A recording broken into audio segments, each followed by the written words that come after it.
field. So I will introduce them. The first is Professor Andre Grotenhuis. He's from Radboud University, Nijmegen, Netherlands. And the second speaker will be Professor Tetsuya Nagatani. He's from Nagoya University, Japan. And the third speaker is Professor Ahmed Zodi from Cairo University, Egypt. So I think we can start our first session with title of Neuroendoscopic Surgery, Past, Present, and Future, that will be given by Professor Andre Grotenhuis from Netherlands. Please, Professor Grotenhuis. Yeah, thank you so much. Yes. So, Fauci, yes. And you are also one of the few people who can pronounce the city Nijmegen very correctly. So thank you for that. I will share my screen, and I hope you will see it now.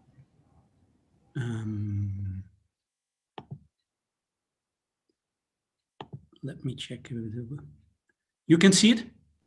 Yes, we can. Yeah, perfect. Okay. Yes. So the current situation of neuroendoscopic surgery and also some future perspectives, but when I have it over the current situation, then I just can't avoid at least mentioning a few of the real pioneers already in the 70s, so more than 50 years ago, 50 years ago, especially Hugh Griffith from Bristol and Takanori Fukushima in Japan, who already early on started with what they call endoneurosurgery.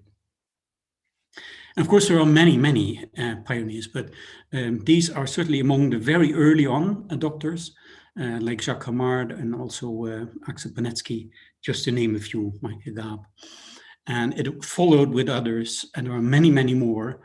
The thing is that its start was rather slow, and it was, if you see, this was the first international meeting that we had, and there were only 10 neurosurgical participants, and that was an international meeting. Neuroendoscopy in the early 90s was still something very odd and special, but it increased actually also because of the activities like here, Axel Panetsky in this first large international congress on minimally invasive neurosurgery, and founding a journal, 1993. And yes, it took quite some time. Here we are in Egypt, and Professor Gavish is looking on his watch and thinking maybe there will show up a few more participants to listen to you.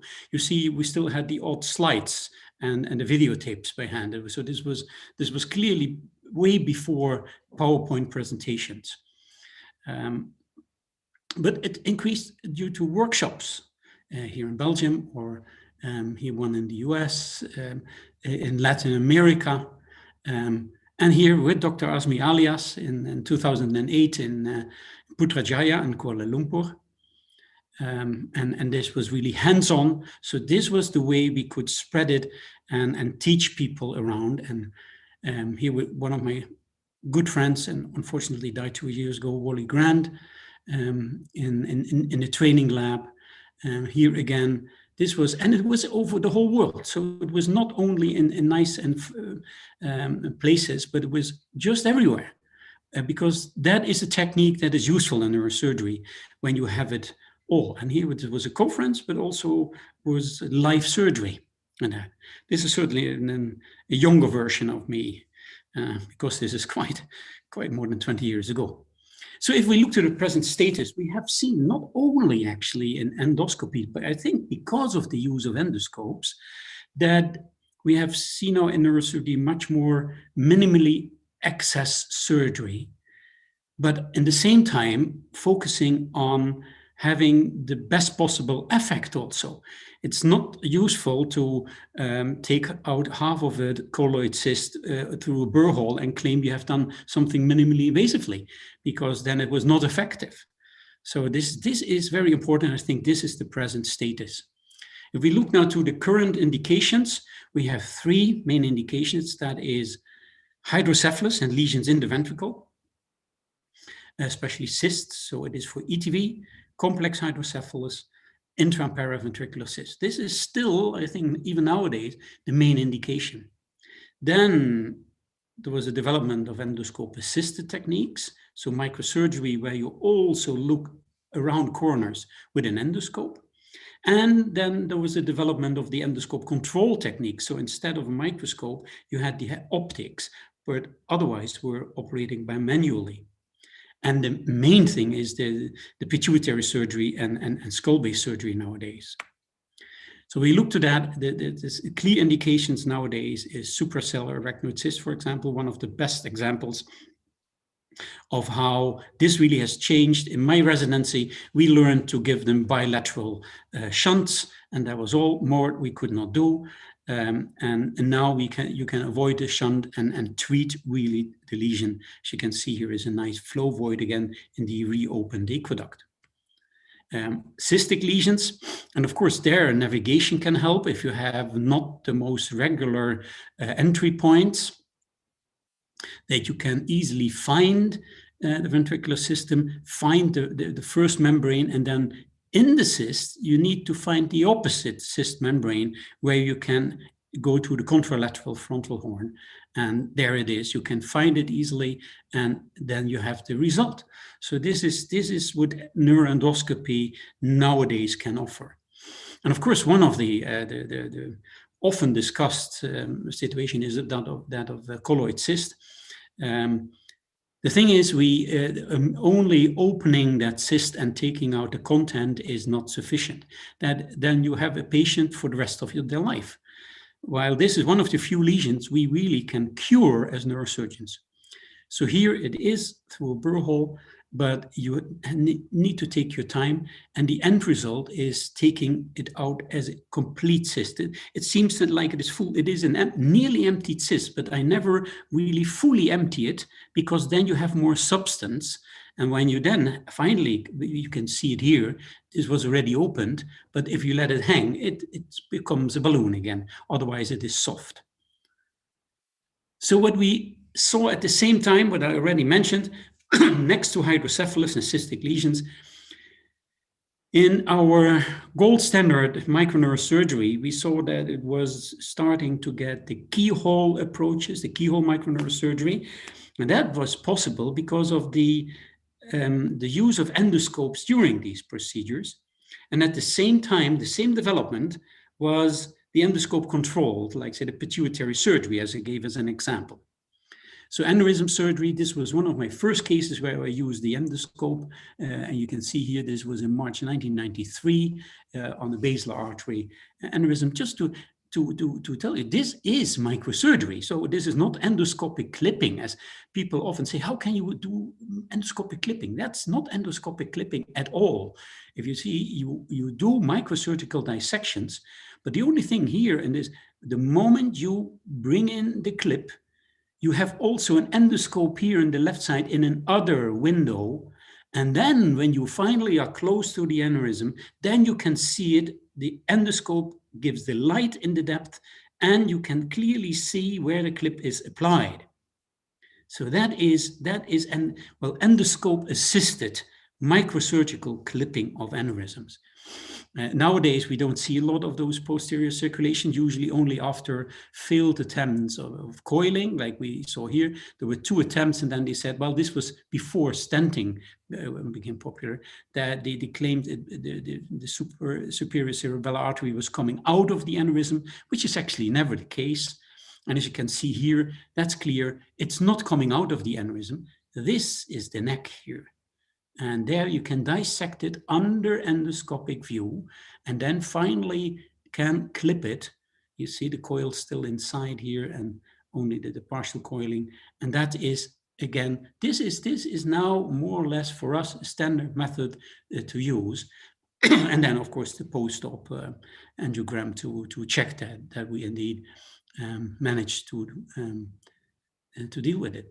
Endoscope controlled neurosurgery, as I said, and the transphenoidal, transnasal approach to the pituitary has become extremely popular. I think worldwide has more or less in many places at least, replaced the microsurgical and speculum-based approach. It is so self-evident for people when they start with it, simply because they say this is, you have such a wide overview, a wide angle view of the area of the sella and the lesion inside. You can also combine these techniques. We have not done this very often, but in very complex cases, especially with large paracellar or pre-cellar extensions of the lesion, you can combine these in the same setting. So you do an endoscopic approach through the nose, and at the same time, you see how close it is nearby through the eyebrow incision, also a microsurgical approach. And then you can bring them together. And actually, this was much easier, only in 17 cases in 20 years. So you see, that's just maybe one case a year.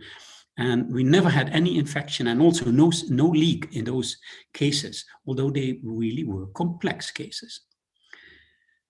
So if we look now, what the future is, of course, not starting tomorrow. It's a gradual thing. And that what we have seen is that both in microsurgery, there was a tendency to operate through tubes and trocars, and also the endoscope was becoming a little bit larger to allow bimanual techniques. For example, with the Minop Invent endoscope that is larger, nearly 8 millimeters, but has larger channels, and you can work bimanually with 2 instruments at the same time. So there, these 2 techniques, the microsurgery through tubes and also the endoscope becoming larger and working through trocars, the so-called endoport, there they are meeting each other.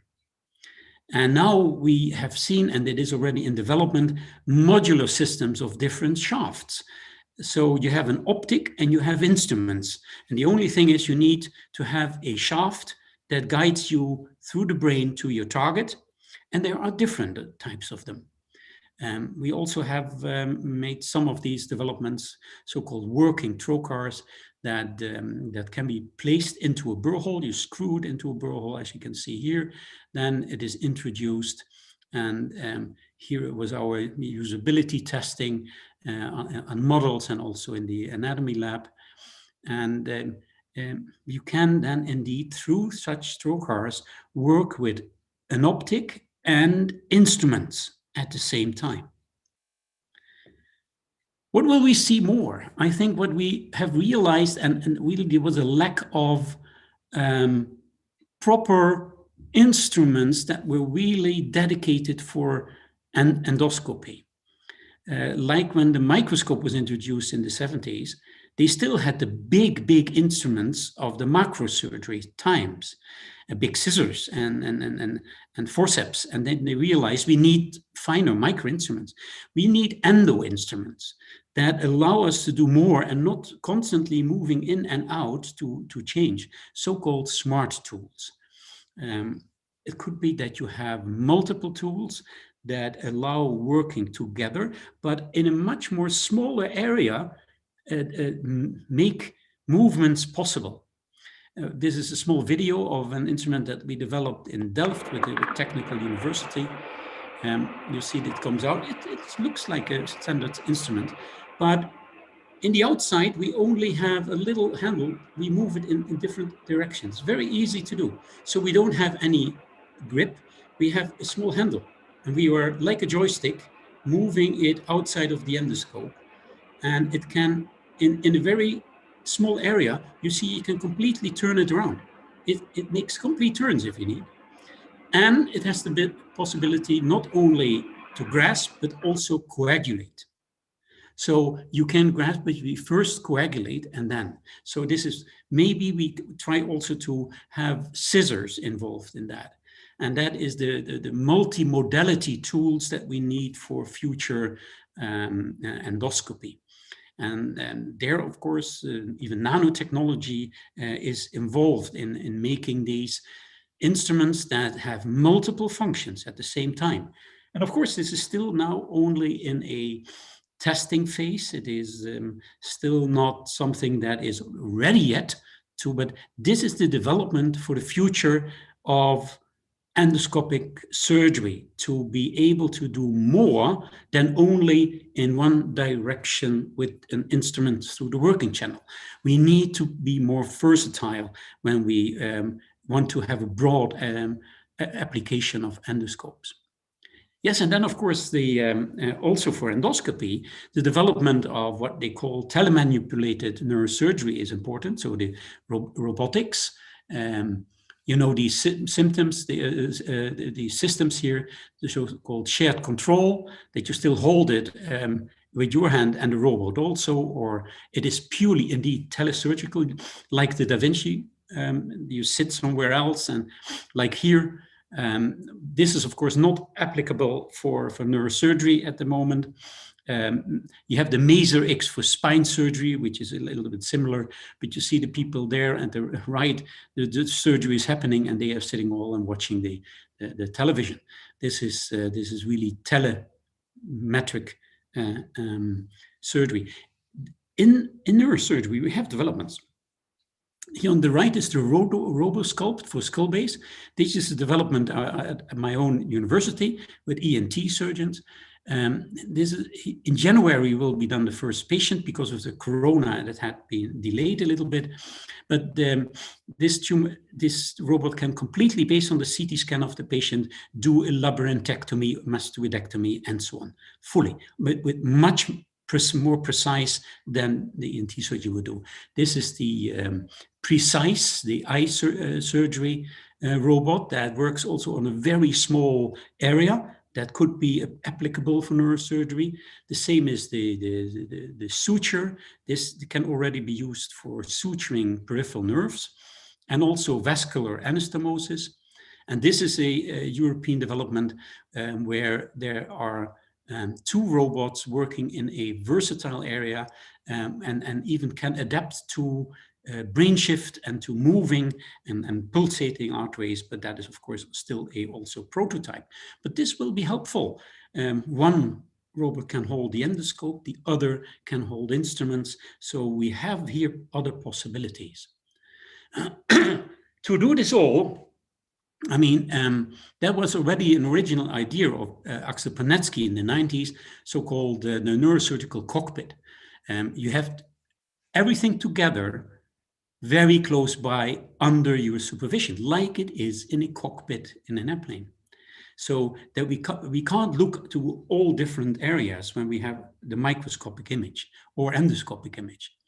So there is an interesting development. And yesterday, during the webinar of the International Society of Neurosurgical Technology and Instrument Invention, Professor Hongo from the Shinshu University already reported on this project which he has with the WFNS, the Smart Cyber Operating Theater, which is actually, he also calls this a strategy desk.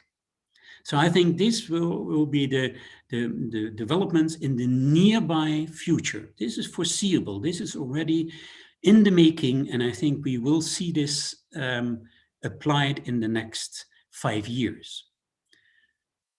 And that comes to the end, because predicting future is of course not possible. Nobody really knows what will happen. But as Alan Kay said already, the best way to predict the future is to invent it yourself.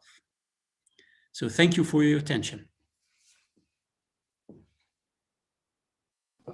Okay, thank you, Professor Grotenhuis, for a very excellent presentation, especially about the the future of technology and endoscopic surgery. So I think that there will be many questions, but please, for the participant, you can use the Q&A room and you can type your question there. And now we move to the second speakers. That will be Professor Tetsuya Nagatani from Nagoya University, Japan, with the title of Endoscopic Surgery on Cellular and Paracellular Region. Please, Professor Nagatani. Yes. The time is yours, please. Thank you. Thank you, Chairman. Yes. Okay. Okay, you can start. Okay. Yeah, my topic today is the endoscopic procedure for cera and paracera lesions. So the first, I'll show you anatomy and techniques issues from the historical point of view, and uh, that tools. So the later I will show the illustrated case about huge adenome and microadenome, that both pathology is very important. So we have to learn the basic techniques. So we have some cases here to show, especially to the younger neurosurgeons. The first, the issue of the anatomy and techniques. Yes.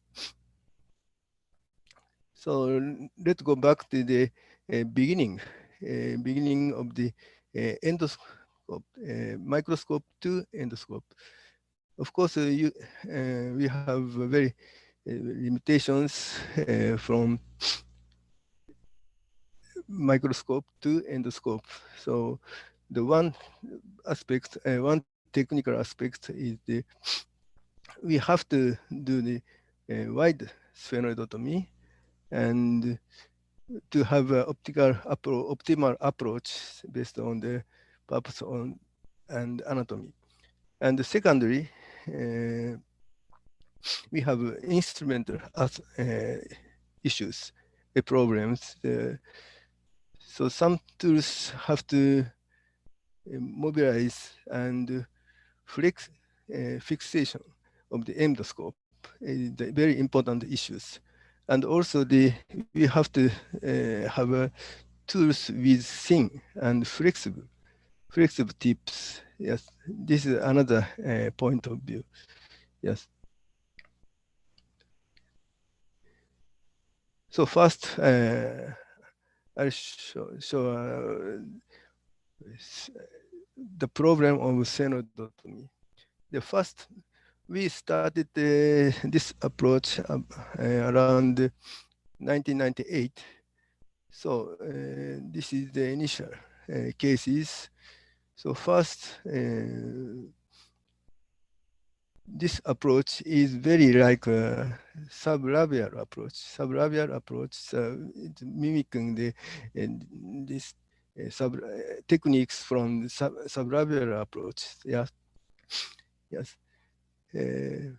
So we use the nasal spatula, and so we could only made a very small sphenoidotomy. But from 2002, we changed the concept of the sphenoidotomy. So, and also we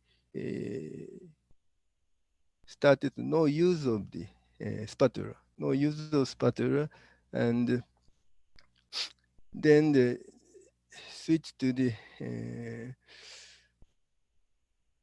initial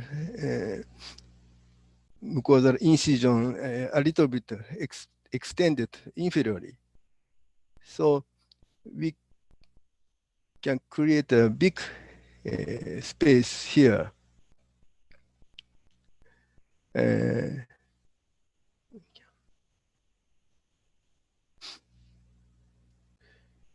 We can make a space here at the bomber bone. So you can see the bottom of the sphenoid sinus. So from this point, the outcome of this surgery has very improved.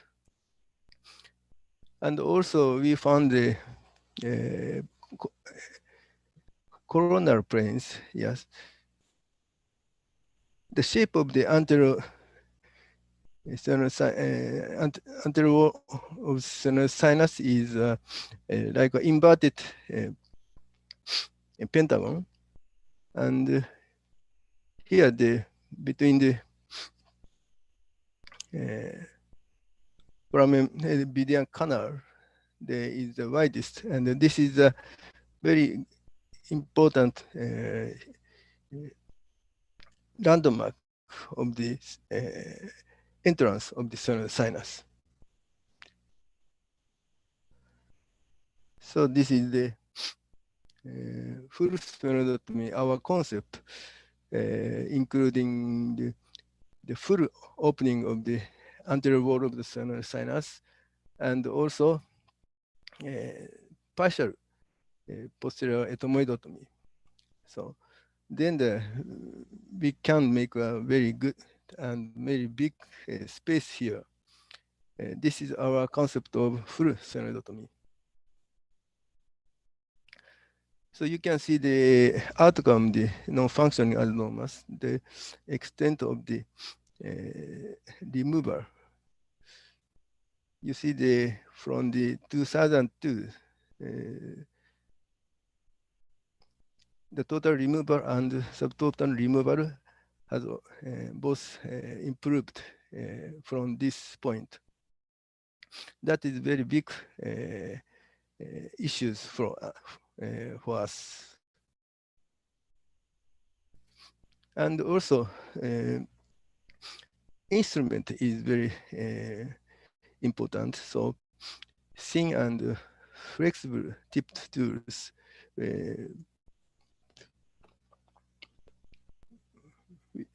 we have been involved in the development of the tools. So some dedicated tools we also produced, and our grand design and idea is as follows. The shape is almost straight and slightly curved, and body and tips, and also malleable, but with some rigidity.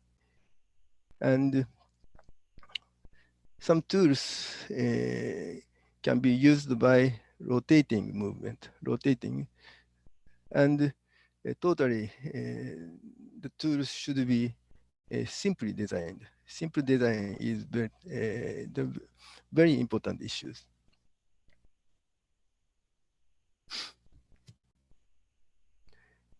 So what we can do at a very small area, so it's very limited. So we have some kind of suction tubes like this. And also, this is one example of the malleable fine forceps. And this tool is designed for the endonasal approach and can rotating, and it has very thin tips. This is the surgery on the craniopharyngeum. Thanks to these tools, this surgery is very, very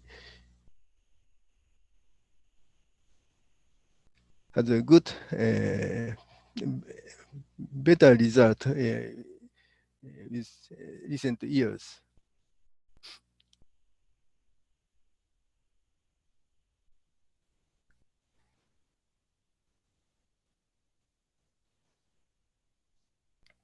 You see the very precise surgery can do using this kind of tools.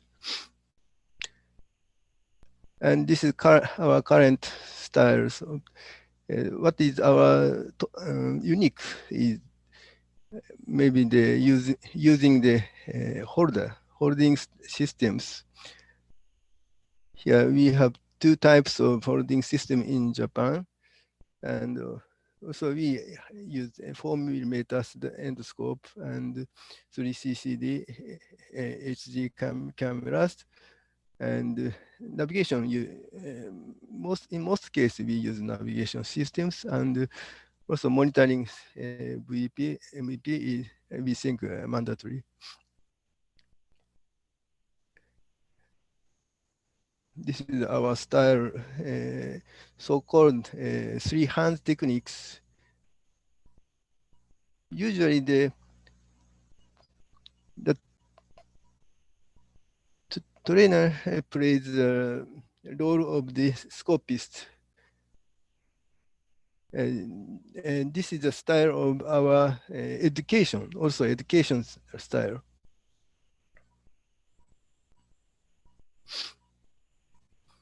Maybe this style is unique in Japan.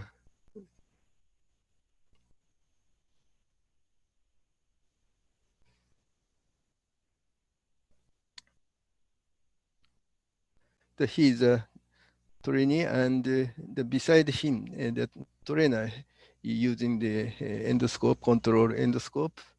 Yes. And this is our style. So from here, I will show some cases. The first, the huge adenome. The huge adenome is very difficult entity. So usually we do this pathology through the transsphenoidal and transcranial, and maybe we have used the stage surgery, transsphenoidal and transsphenoidal, and transsphenoidal and transcranial, maybe so. And but from 2009, we started combined surgery, simultaneous transsphenoidal and transcranial approach.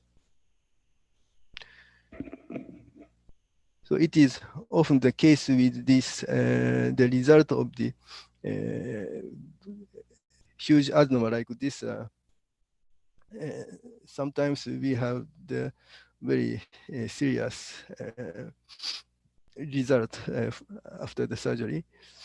So initially, we started this approach to prevent to reduce the risk of this surgery. So this case is our first initial surgery.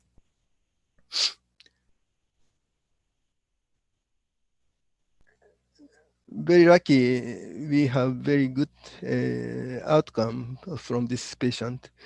So we started this approach from 2009. And then you can see the effect of this approach. This approach has been contributed very well.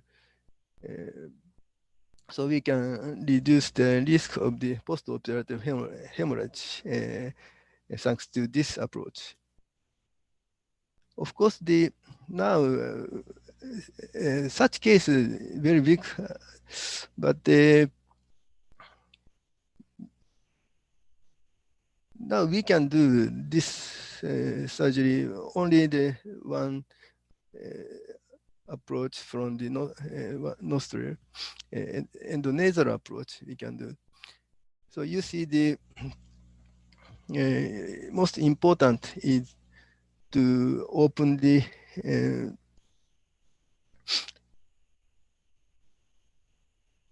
bony window wider and wider, and also use the dual suction tube.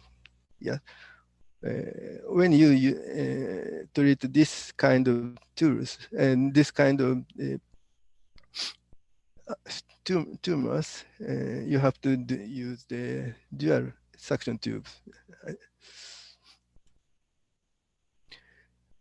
But now, the current indication, we changed the concept. So fully endoscopic, transsphenoidal, and supraorbital keyhole approach.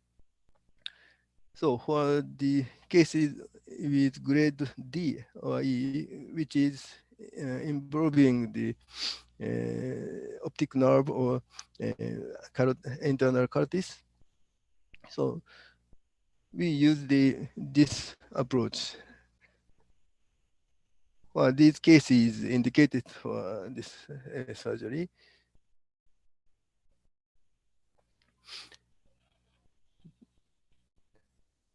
The both approach can be used by an endoscope, not the microscope. Of course, we need two surgeons or three or one or two assistants in addition.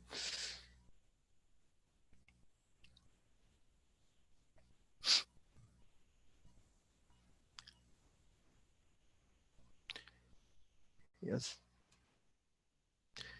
This is one example of a 67-year-old female case. Yeah. For this tumor, we selected the combined approach. And this is the endonasal part, and this is the transcranial keyhole part. The most of the tumor can be removed through the endonasal part, but you see this is the ICA, so we need a transcranial part to see the safety and some vessel can be must be dissected from the transcranially. Yes. And this case, after that, we sent to the gamma knife unit, and this case is very, very well controlled. The another case, this case is not adenome, but craniopharyngioma. Yeah. The both can be said for craniopharyngioma. This case is the tumor is embedded to the laterally. So this is the PCOM artery. So to dissect the PCOM artery and its perforating branches, we need both approach and collaboration of the both sides. So this is very effective and maybe time saving.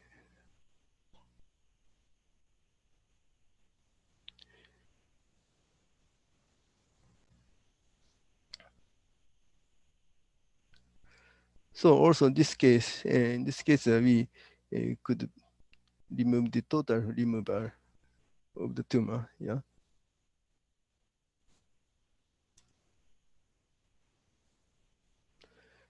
Yeah, this is a skull wound. So then I want to go the microadenome.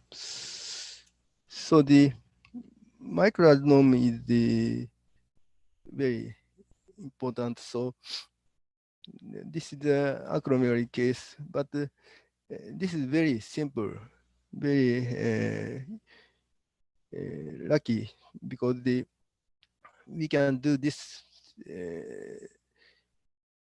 surgery by the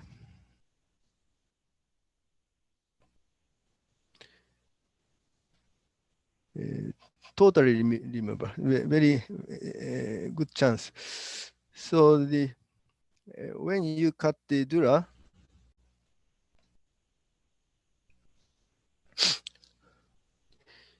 you have to mention to preserve the pituitary capsule, only dura.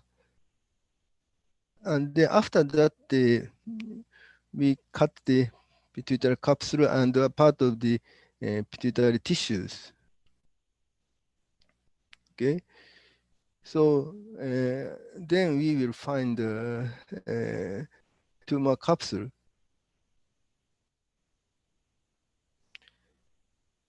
So in this kind of surgery, sharp dissection is also the important point.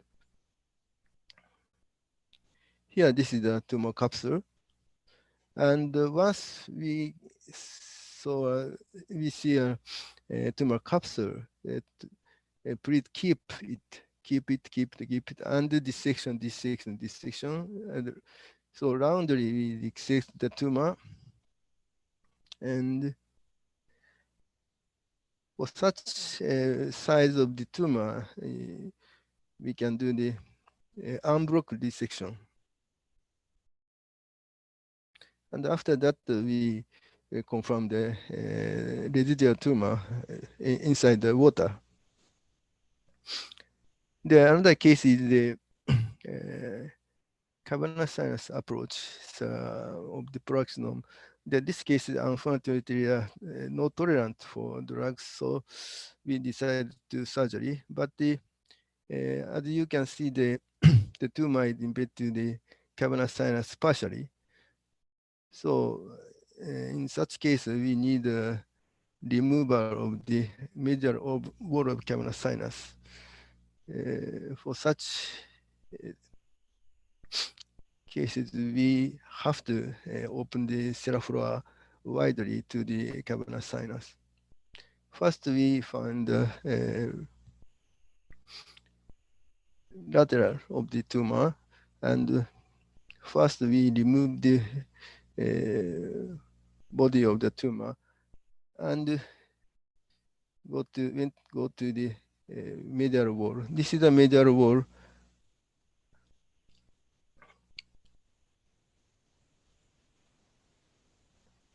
Yes. If you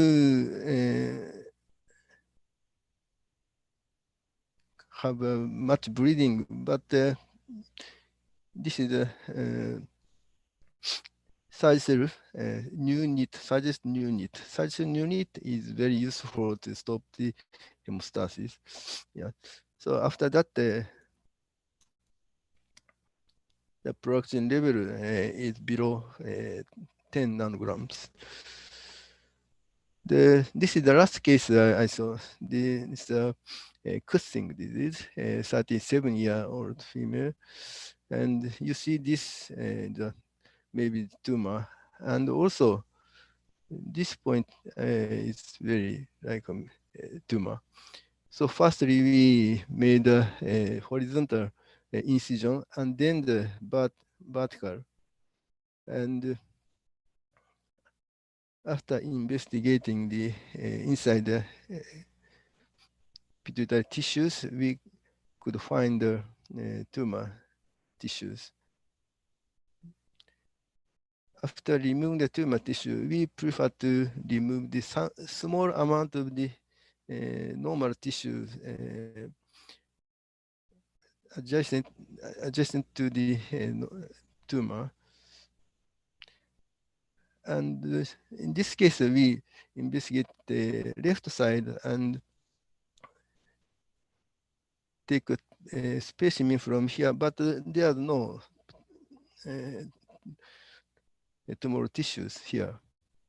So, and then we finish that surgery. Yeah. And after that, the ACTH and cortisol level is normalized. So, in conclusion, so for the technique of the transsphenoidal and the endonasal skull-base approach, it's important to have comprehension about the anatomical structures and to keep bloodless surgical field, and to select the optimal approach and tools, and to perform the surgical precision, to do the precise surgery as much as possible. And finally, I want to say the it's important to create the team surgery. I think this surgery is team surgery.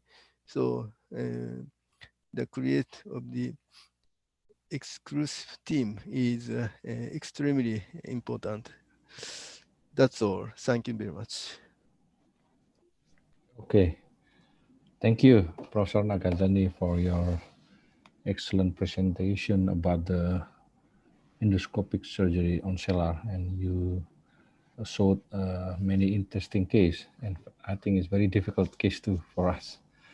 Thank you. And the third speaker is Professor Ahmed Zohdi from Cairo University, Egypt, and he will talk about endoscopic anatomy of the ventricular system. So, please. I need to share the screen. Oh yeah, okay. Professor Nagatani, okay. You have to, yeah, okay. Please, Professor Jody. Okay.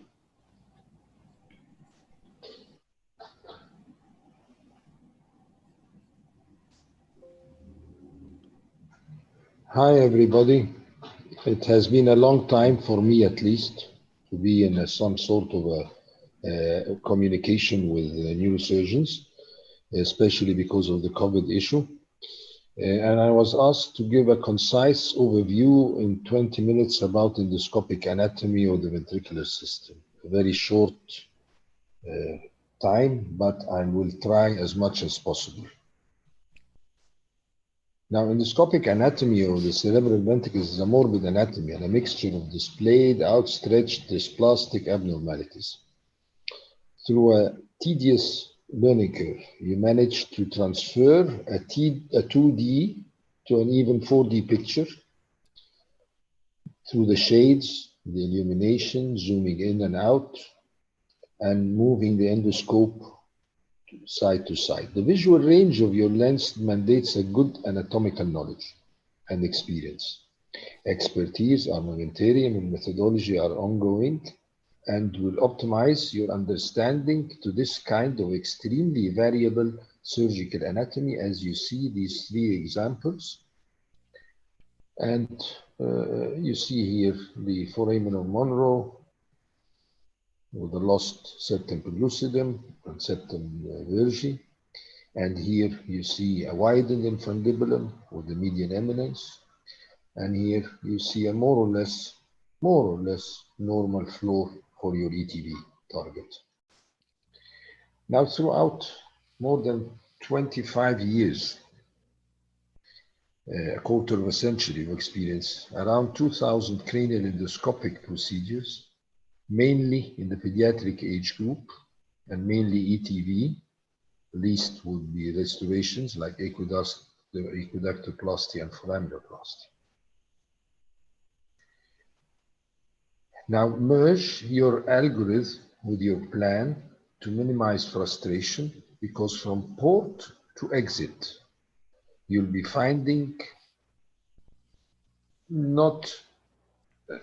will not cease to be surprised with all the anatomical variations that you might find.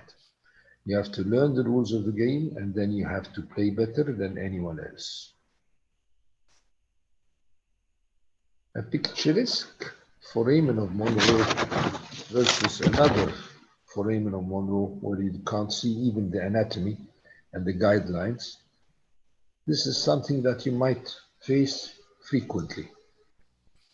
The foramen of Monroe is actually your compass that guides you to the target area. Imagine that this is your compass with the choroid plexus and the thalamus striate pointing south, the septal vein pointing west, and the thalamus striate east, and then the fornix to the north somehow, dorsum celli, tubal cinerum, basilar artery, mammillary bodies.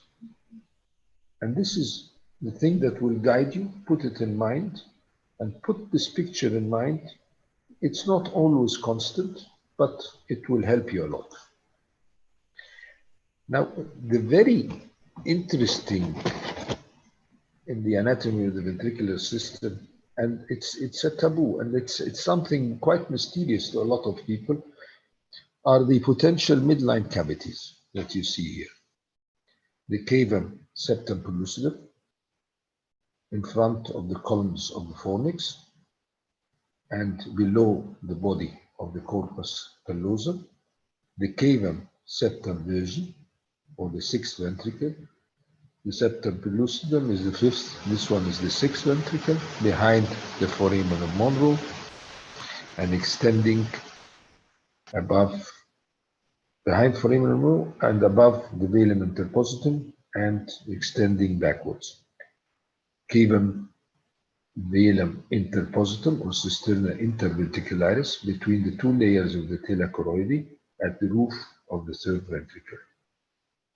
Going in depth with these three cavities is a must to understand really where you are. The septum pellucidum is a translucent or transparent wall, a double membrane, white and gray matter. It's extending from the corpus callosum to the fornix. The site of cytostomy should be either above and in front, and this is something what we would call surgical anatomy, or above and just behind the foramen of Monroe, away from the fornix and the septal veins, in the thinnest and most transparent part of the septum. Spontaneous perforation does occur in hydrocephalic patients, especially chronic hydrocephalus or marked hydrocephalus. They have a smooth margin, they might be single or multiple, or even totally disrupting the corpus callosum, as you see here or here. The depth of the puncture should be guarded to avoid contralateral injury in a relatively collapsed lateral ventricle.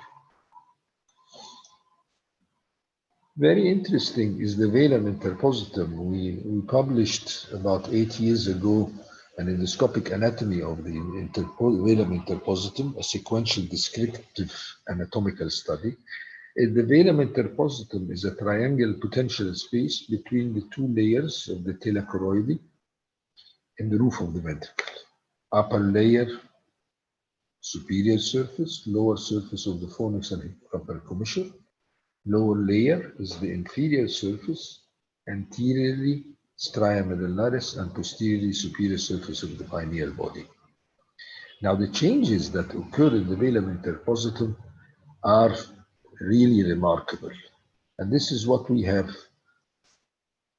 actually deducted out of our study. Variable degrees of distraction up to disruption. Now, in A, you find the widely disrupted with the body of the fornix and the internal cerebrum, the thalamus striate, the anterior receptor. Here is the velum interpositum, and this is the foramen of Monroe. Okay.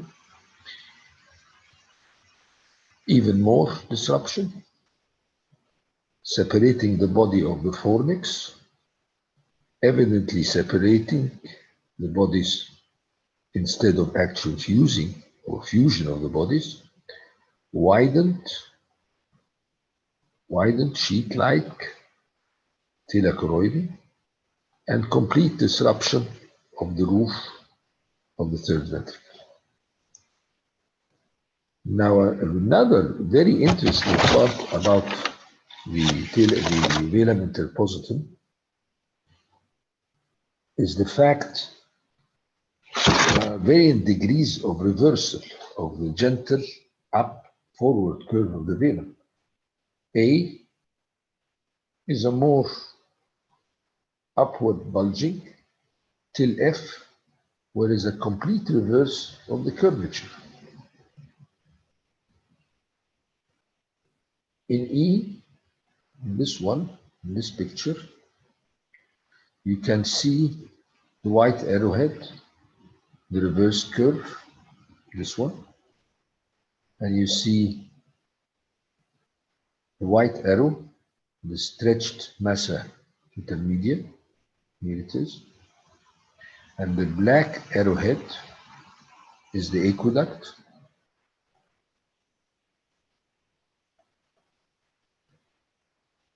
And the posterior commissure. And then the curved white one is the pineal recess. All these changes happen with the chronicity of the hydrocephalus. Another, which is also very important, change in is the reversal of the triangle. As you can see, here is the triangle with the apex anterior and the base posterior, and here is the reverse. Base posterior and the apex, and base anterior and the apex posterior. One of the very important changes also is the cyst formation of the velum interpositum. Could be an arachnoid cyst or cystic dilatation of the velum interpositum itself. The foramen of Monroe is actually a convergence of subepidermal veins with constant appearance, yet not in all the cases. The anterior sector, the thalamus striatum of the posterior terminal, and the anterior terminal or the anterior caudate, and the choroidal vein. As you can see, as you go on, one is missing every time. But you have to have them in your mind. This will help you a lot in finding your way while doing endoscopy.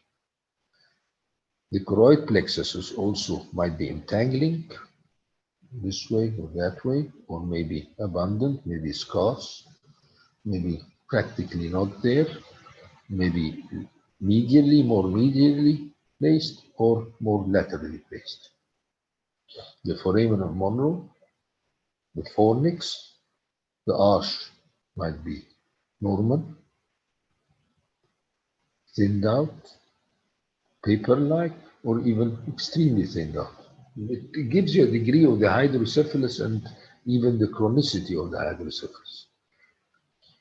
Very important is the inclination, because usually the inclination is the medial side is inferior and the lateral side is superior. But as you go on with the chronicity and the acuity and the amount of hydrocephalus that's building up in the third ventricle, you find that the inclination is superior medially and inferior laterally.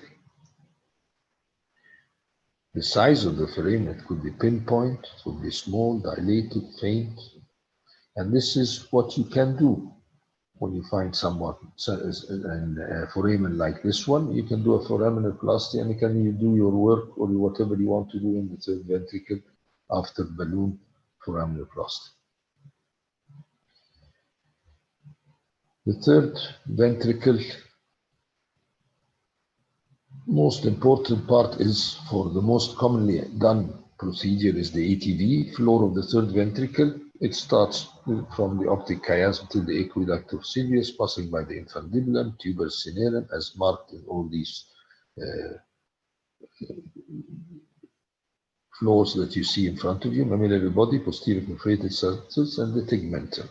You can see them all marked here. Sites of ATV. Now this is an interesting part. Where can you do an ATV? The most common site is the inferior target area.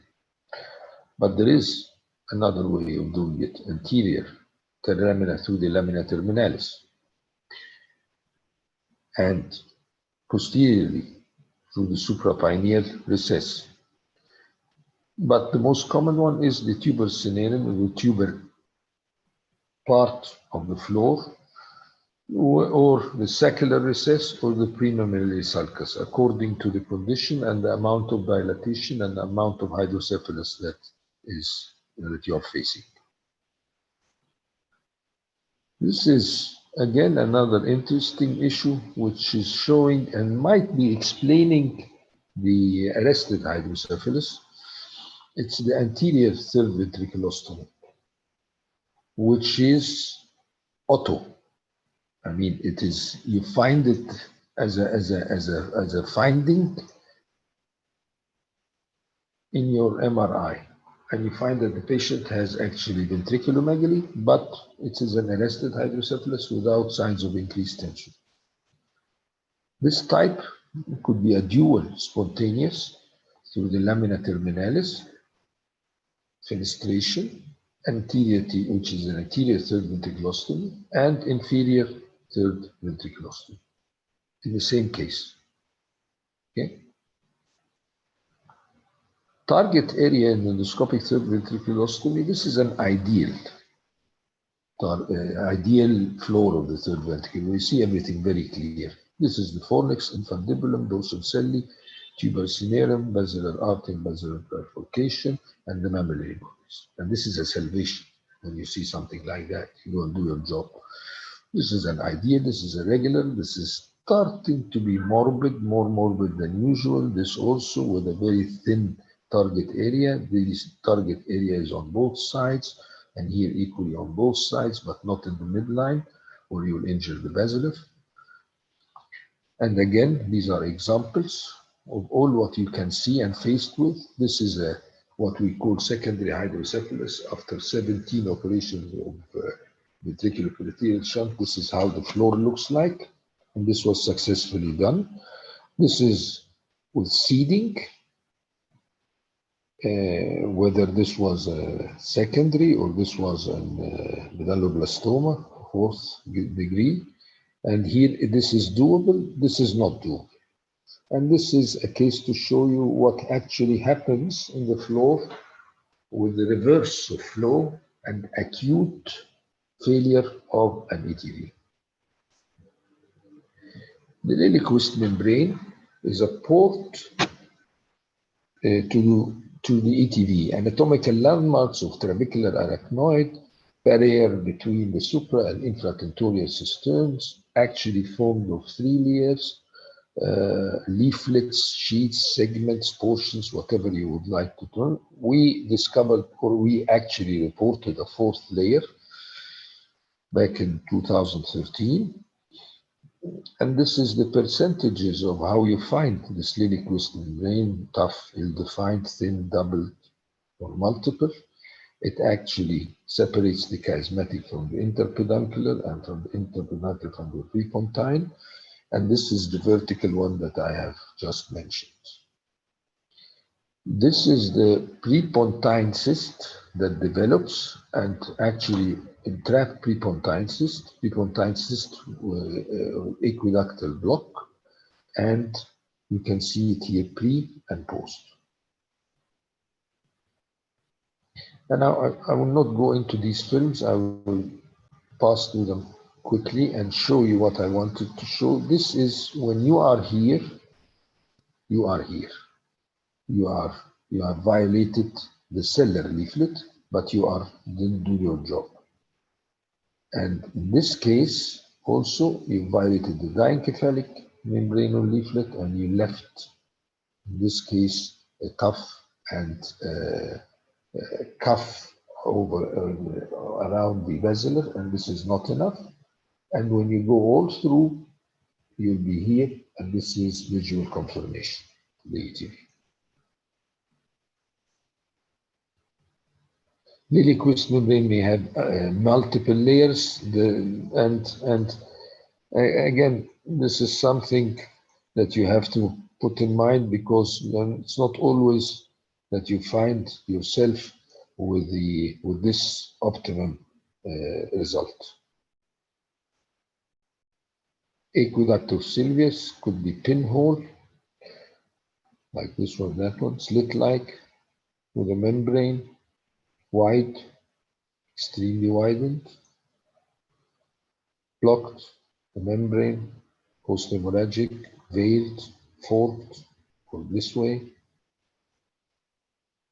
Now this is, if I still have time, this is a summing up of all what I have told you, going through with 2 examples, demonstrating all what you can see, the various types of venous drainage around the foramen, And then the choroid plexus, all the types of choroid or shape of the choroid plexus as you go on and on.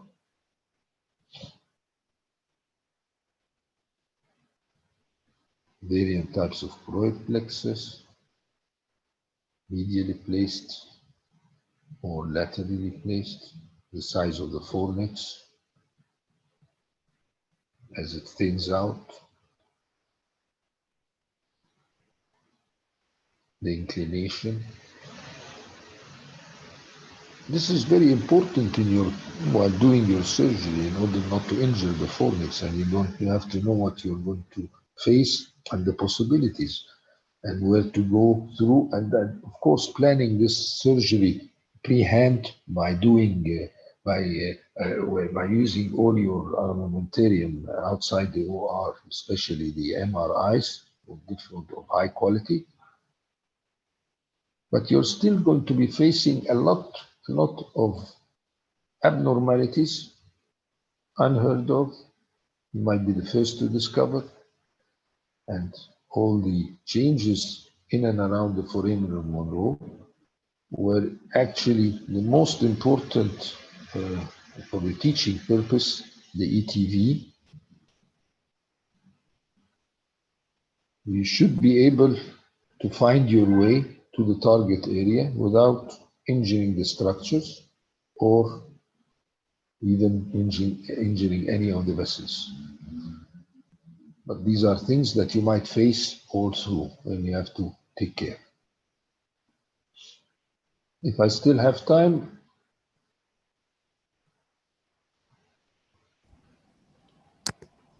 Yes, maybe 2 or 3 minutes. Yes, the film will finish in 2 or 3 minutes and I'll give you a message, take home message.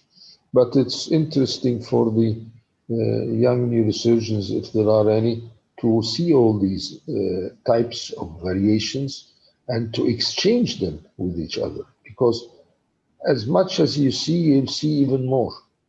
And it's very interesting always to see what kind of anomaly you will find, because all this these are morbid anatomy, and this is morbid anatomy, not actual anatomy that we have learned back in the 60s and 70s. I don't want to sound very old. And this is what you see in the floor, types of floors. Lamina terminalis, the chiasmaticus recess, the chiasma, the tuber cinerum, the saccular recess, the premammary sulcus, the mammary bodies. And you see all these types of floors, congested, vascular, split this way or split that way. This undescribable floor. It's a real salvation to find the basilar artery thereafter and see it pulsating and have a visual confirmation of your ETV. These are very difficult cases because you find that the brainstem is pushed forwards and blocking the area, but you still can find a place to go through. Don't stick to the midline here. Go on one side or the other in order not to injure it.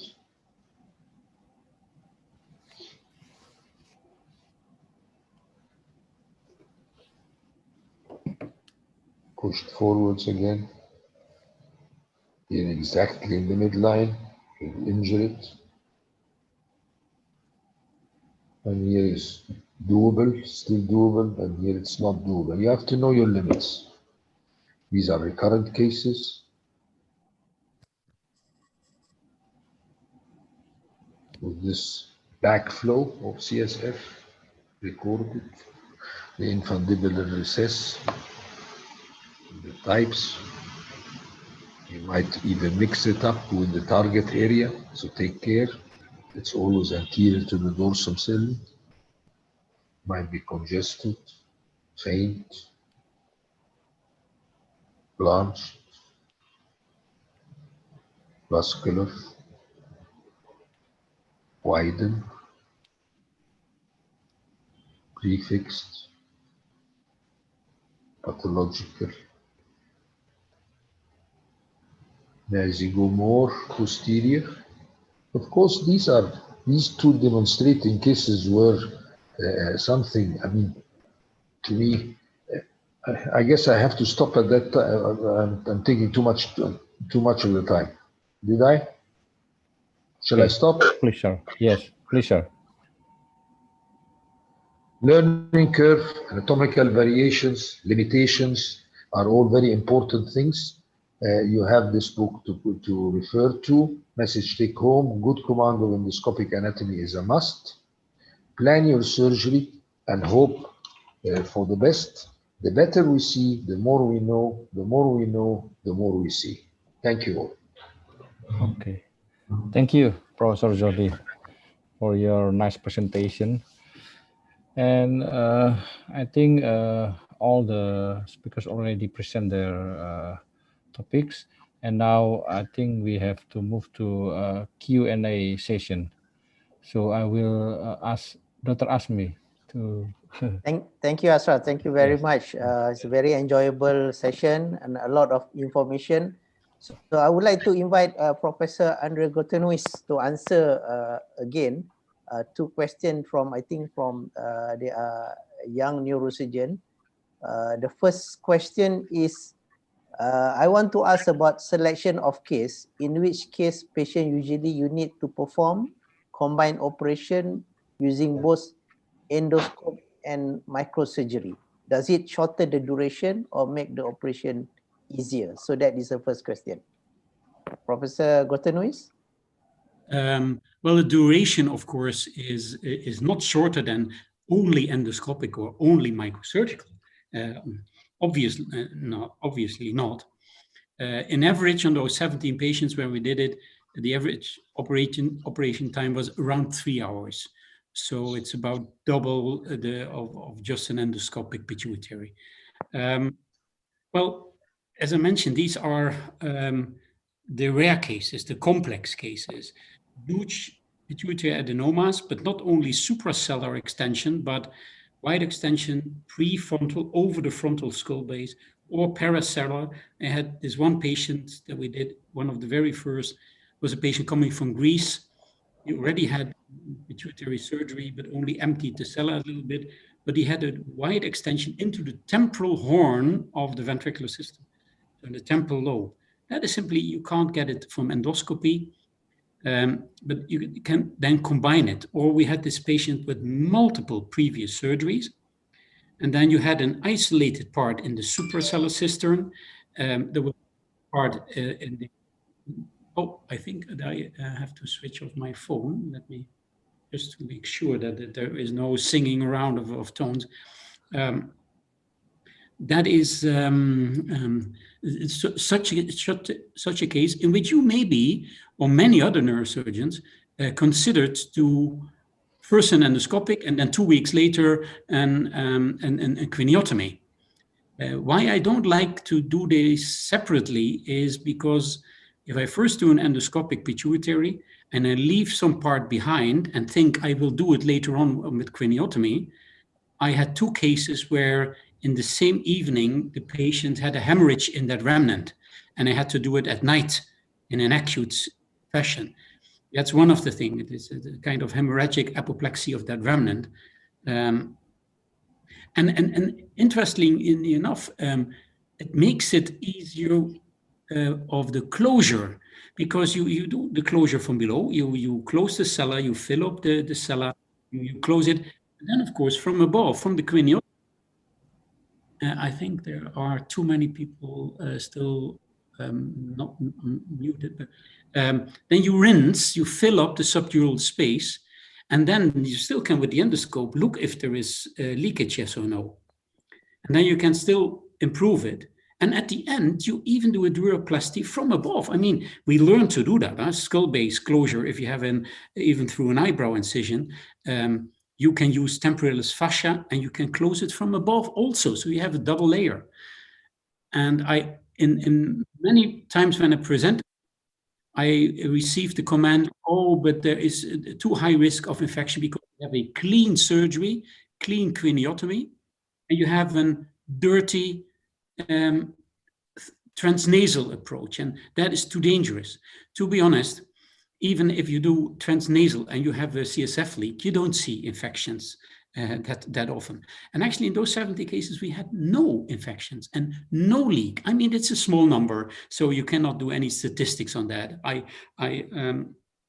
We refuse to speak about 0% if you have only 17 cases. You at least need 100 cases before you can even talk about percentages. But just to say there was no infections, it healed perfectly nice and well. And these were not the easy pituitary adenomas, these were the complex cases. And of course, we haven't removed in all cases, only in 9 cases. So in 8 cases was only partial. And in 9, it was at least on the image, it was more or less complete. In such challenging cases, unfortunately, I didn't have the time. That was just mentioning the technique. But I have given presentations on this topic, and then I can show those cases. But it is therefore, it is the closure is better, and of course the duration is somewhat longer. You need to do a craniotomy, and you need to do a transnasal approach. And for the patient also, it is very happy that it is just one surgery, and it is over. Okay, thank you very much. A second question. For resident, should we learn to use endoscope as early as possible to gain learning curve instead of use microscope? I mean, straight away endoscope. I think, yeah, at least my residents, they, from the beginning, like they learn to use a microscope, the same way how they learn any other technique in neurosurgery, they also learn to use the endoscope. So they assist in all these procedures, and they will do that. So I would say every resident in his 3rd or 4th years have already done ETVs and cyst fenestrations.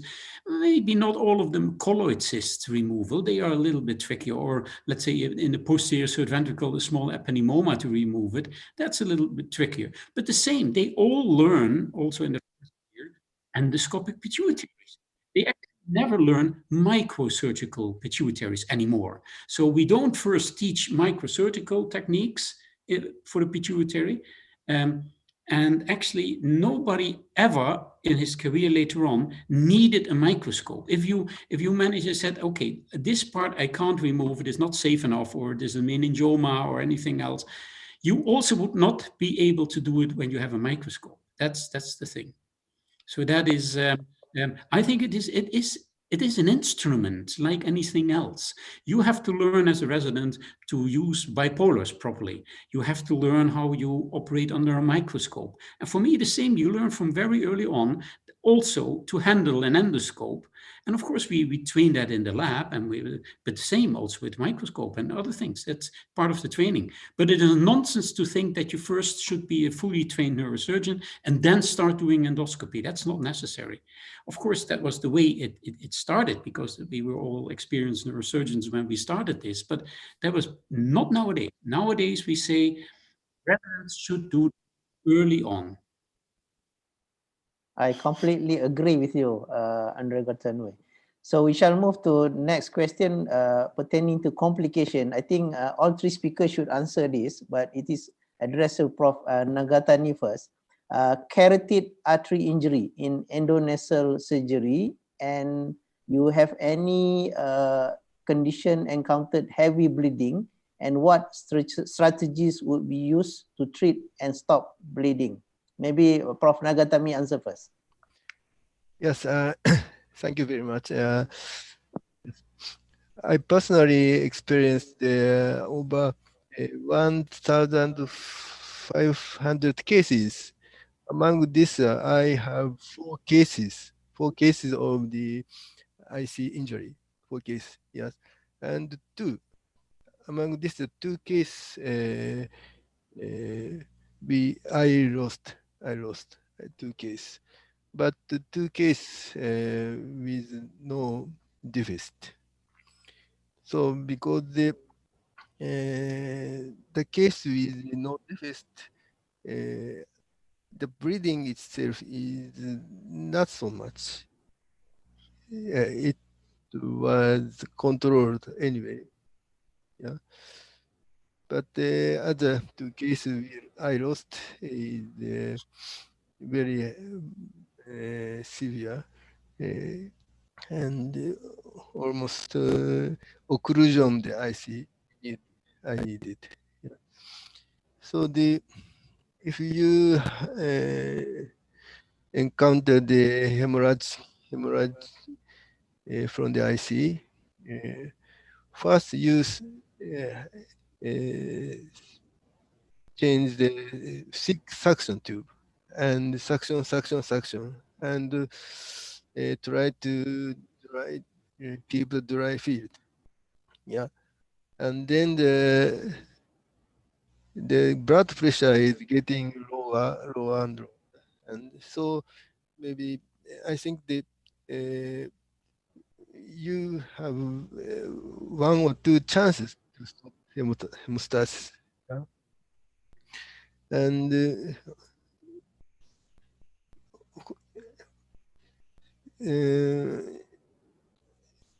we used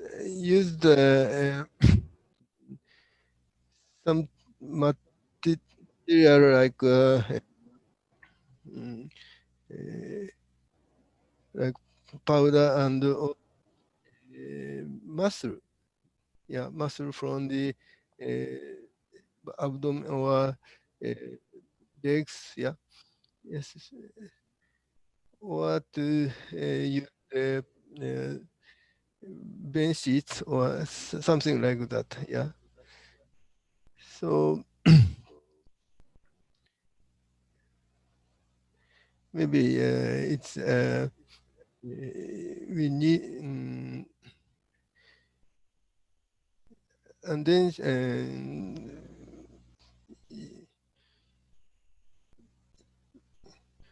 when you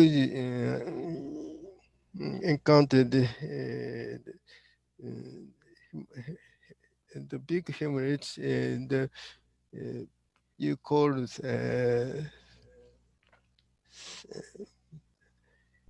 assistant as much as possible, and then they stop the using a bench sheet or like that, and then sent to the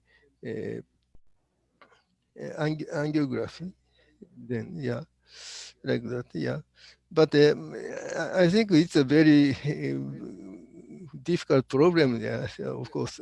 Yeah, yes. I have no good answers for this problem. Yes.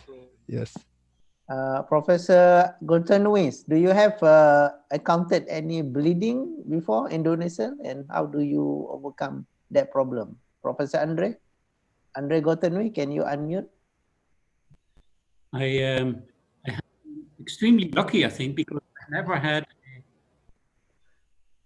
there is a that's very odd and carotid artery injury, but I had a perforation when I operated on a meningioma. Okay. Maybe Professor Nakani, mute yourself. Yes, because okay. now you're still there. Yes. So that's yeah. I have to say that we bipolars, but that was a coach. I have discussed we have a workshop where people showed their carotid, and as Professor was saying, the only thing is try to get a right field suction inside because it is huge bleeding, and somehow the chance that you have time to muscle somewhere, probably not. So pack it, and somebody in the people already call radiologist or interventionalist that you will come later with the patient to the angio, to maybe to occlude the carotid, to place a balloon or a coil or anything else. You have to pack it, and maybe what helps is the fact that it bleeds so much on those videos. And this colleague told me that the lost already 2.5 liters of blood, and then the blood pressure dropped in order to pack it because of that. But still, patients can die of this. Still, if you read the literature, half of the patients don't survive such an injury. So the last case I actually saw, but there was operated in center 60 kilometers north of us. They packed it and then sent the patient by ambulance to our interventional lists. They coiled it, but the coils went into the cellar. And then they asked me to go endonasally in the angio suite with an endoscope and then try to pack the cellar better, that they could coil the aneurysm that developed. But that was so, it was not treating for me anything. It was already an endovascular procedure there. So there was not at that point, not even bleeding for me. So that's the only thing. But it's odd to see you are in the cellar and you see all of a sudden coils coming into your lens. So that's an odd image to see. That was weird, but it worked out very fine for the patient. I personally had one carotid artery injury in a redo case of a huge pituitary adenoma. Yeah. So same two suction technique, it doesn't control, flow seal doesn't control, gel form, everything push up. But finally we pack using what they call it a Foley's catheter, and we have to call interventional radiologists. So they managed to do endovascular stenting. Patient survived, but however, about 6 or 8 years later, died of multiple stroke. So I think we have a high series of post-stenting, it developed thrombosis. So that's even we have a solution. So the solution does not guarantee the patency of the vessels. So prevention, I think, is the best. I would warn people against the use of flow seal. In that workshop, there was one colleague showing this carotid artery injury, and he managed to suction tube then with the flow in the cellar, turned it into the cavernous sinus area, injected, and the bleeding stopped. The patient woke up, as he told me, with a complete stroke because the carotid artery was closed over 8 centimeters of length, partly intracranial, partly down. So with just cause massive complete closure of the carotid. So I never would do that. I would warn against the use of silver, the carotid injury. Okay, good advice. I think most agreed that muscles is the magic solution. So you can get a muscles, either you get it from temporalis or you get it from your thigh. That is the best solution. Okay, we shall move to the next question. Because of the closeness, everyone is very close at the nose and trying to rescue. So better is from the leg, from the quadriceps muscle, for example, because it is remote and it is thick muscle. But indeed, that works often the best. That is what people say. But sometimes what we learned in that workshop, and Bill Caldwell was there were a lot of people and experienced people. Sometimes you simply don't have time. So pack, and also this package is not usually already open. So, and gel foam, it is just blown out. I can tell you, it will not stay. It is packing, and then you have to find a final solution in the angio. Yeah, perfect. Okay, we move to next question to Professor Nagatani. Your experience using endoscopic surgery for tuberculum cellular meningioma. So do you have any experience, and what about the results? Yes, thank you very much. I personally have experience of Triglostone meningioma for 50 cases, and most of the this case is very, I think the good condition and very good result, I think. Yes. And one thing we are now producing the style is the in Japan. In Japan, we have many very old patient, very high age, over 80, but 85 or 86 case. For this patient, we started the trial to only coagulate the dura. And of course, we remove the bone and drill out the cell floor, and then only the coagulation of the dura. But and to reduce the blood supply, and but about half case, the tumor is getting reduced size, smaller. About 1 year later, yeah. So the the condition is very good. So for a patient, I think we don't want to do excess surgery, not too much air in the inside the cranial, and we want to reduce much CSF for such kind of patients. Yeah, so we started such trials. Yeah, now I recommend you yeah, for a very high aged patient. Yeah. But in general, this approach is very, I think, very suitable for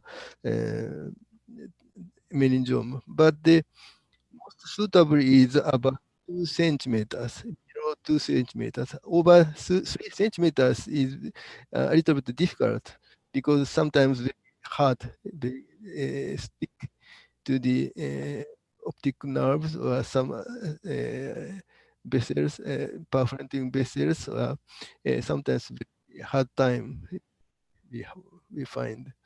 So the most suitable is around 2 centimeters, I think. Yeah. Okay, thank you very much. Okay, do we have Prof. Ahmad Zodi? We have few questions to him. Yes. Number one, Here. yeah, okay. Number one from Imran Harshab. So what is your most memorable intraoperative anomaly finding that make you have to perform unplanned or spontaneous surgical decision? I will show you, and I showed you. Can I share the?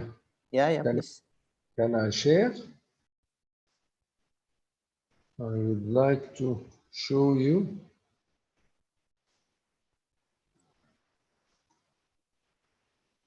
Okay. Very quick film of secondary third ventriculostomy. No, it's not this one.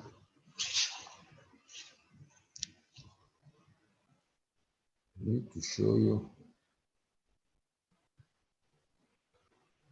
Just a second. I don't know why this obelisk is showing. What's there? Ah, here it is.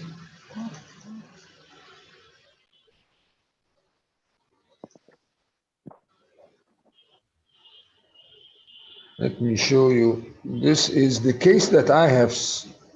Just a second. Okay, just a second. Come on.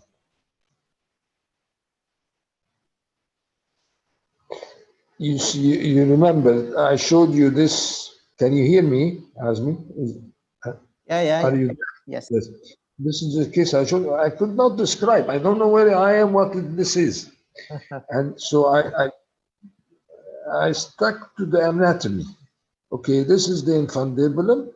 This is assumingly the median eminence and overriding the dorsum celli.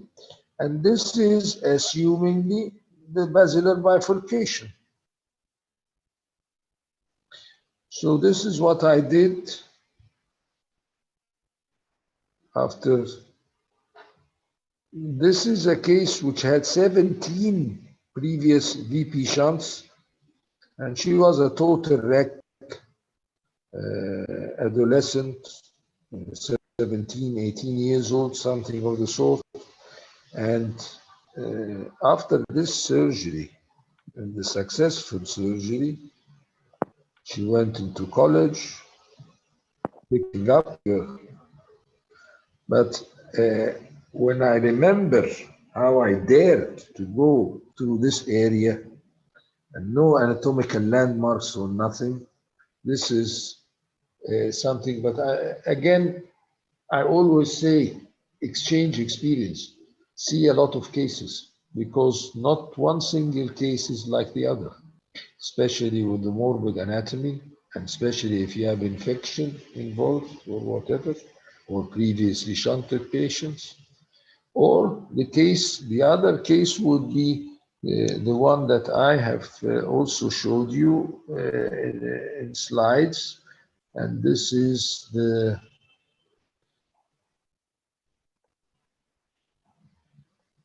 one with the foraminoplasty, this one. You're faced, you want to go in and do an ETV, and this is what you see. But you still can guide through the anatomical knowledge yourself that this is the foramen of Monroe, blocked, not totally blocked, just with some adhesions.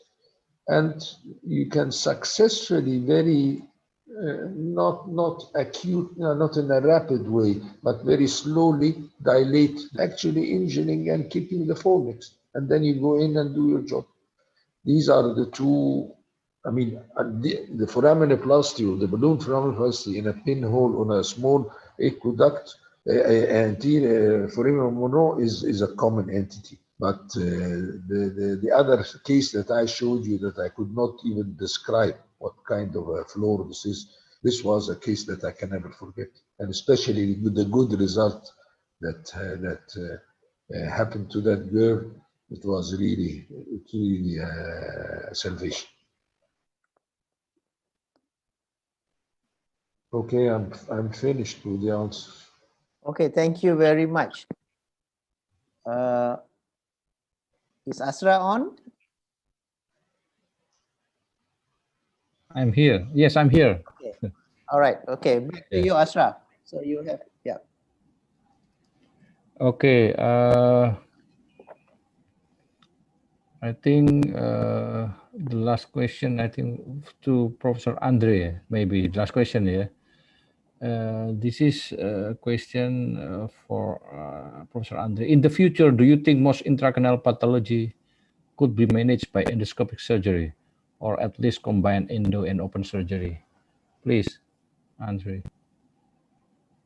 Yeah, I think that we see a difference in the development.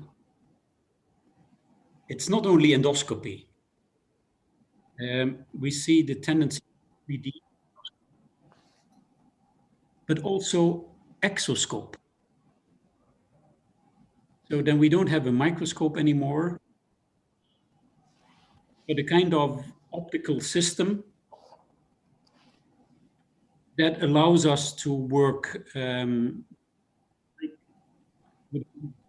that is called exoscope. So that's one way.